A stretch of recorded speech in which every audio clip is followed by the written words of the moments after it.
Hello everybody, welcome back to batsgator.com, the digital channel that helps you in all your digital choices. Today we're gonna see the reviews on the Bose Quiet Comfort series.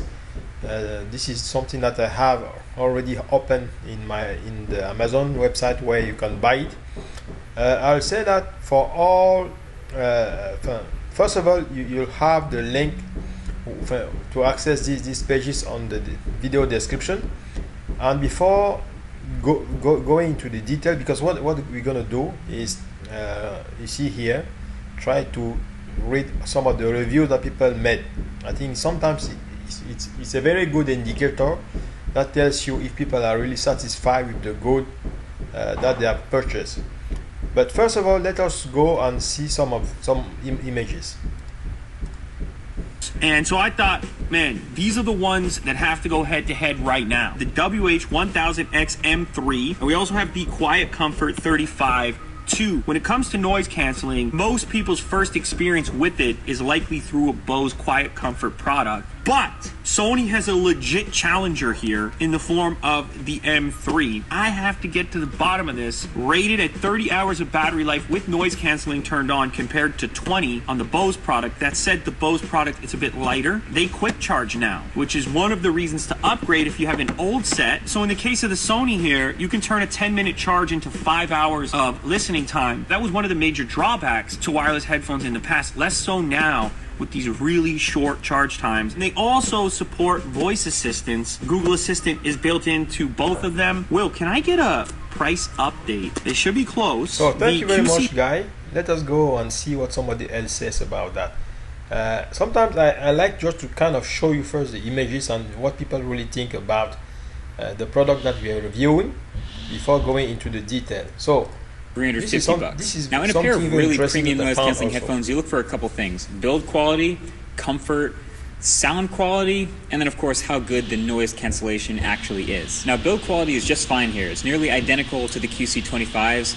They're a pretty overall lightweight pair of plastic-built headphones, pretty flexible, and that's actually what makes them so comfortable, that they're so light and flexible.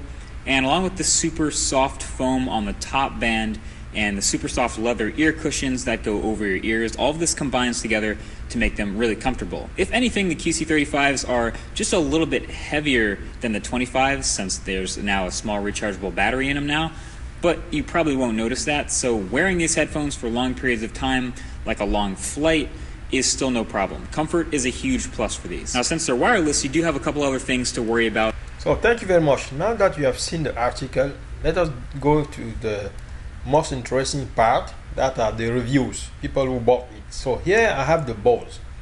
So there are around 2,000 people customer reviews so far. That's good. And I'll say overall we have almost 70% of people who are really satisfied here. But I'll say the number is not that important. Sometimes it's good also to read some of the comments, because you can have, if you have only one bad comment, if you have a few comments that make sense, even if the majority is satisfied, it means that you could have an issue with the good that you are purchasing. So let us look at the top reviews. For example, what does James B says? I give it 5 stars. My wives hate them. You should give it 1. All right. Okay. So why does her wife hates it? I don't really know. So maybe it's a sound that there's something wrong with that. Okay, what does another guy, this guy says, I purchased these at the Sony to compare the two. CNET says they both have a 9 for sound quality. I would agree, they both sound excellent. The Bose won the test for its noise cancellation performance talking to people on the phone. Comfort on my head sounds interesting. So, and there are a lot of comments like that, and say the other one is also positive, and say so you have a lot of people happy. Now let's say if we filter here, not the most recent, I'll just go on the 9% of people who are not happy. Okay, what do they say here? I received these firmware 2.0 on which work phenomenally with my Mac and phone. An iPhone was nice and Bluetooth stable. Unfortunately, the Google Assistant app decided to update my firmware to 2.5 by itself. Seriously, Google asked me permission for. So this is somebody who wasn't really happy, and he says if you get this headphone, do not update them. Okay, if N broke, don't fix it. So there is apparently an issue here with the maintenance in long terms. Okay, somebody else says here both have kept disconnecting Bluetooth after 2-week use. So this is something that you have to consider also. John Mercina says awful quality issues for a premium product, twice unsatisfied. So there are some of issue that are relevant. See?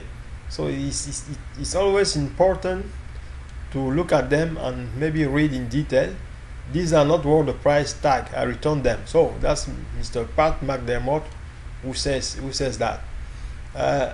Another Amazon customer says poor ego design, awful voice call, so forth. So we have a couple of them who are not really happy, but as we said, it was only 9%. So I'll say overall it's still a good product. For all the links, if you are interested, I put the link in the product description. Click on that link and you'll have exactly all these comments if you're interested. Thank you very much.